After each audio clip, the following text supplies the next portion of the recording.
ಇದು wax ಆ್ಯಪಲಲ್ಲಿ sweet variety ಇದು. ನಾರ್ಮಲಾಗಿ ವ್ಯಾಕ್ಸ್ ಆ್ಯಪಲಲ್ಲಿ ಹುಳಿ ಇರುವಂಥದ್ದು ಒಂದು ವೆರೈಟಿ ಯಾವಾಗಲೂ ನಾವು ನೋಡಿರ್ತೀವಿ. ಈ ವೆರೈಟಿ ತುಂಬ ಸ್ವೀಟು,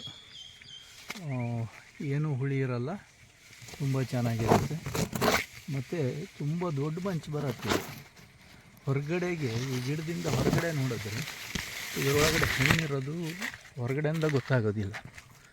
ಇದು ಪೂರ್ಣ ಪ್ರಮಾಣ ಗಿಡದ ಒಳಗಡೆಯೇ ಜಾಸ್ತಿ ಆಗುವಂಥದ್ದು ಇದು.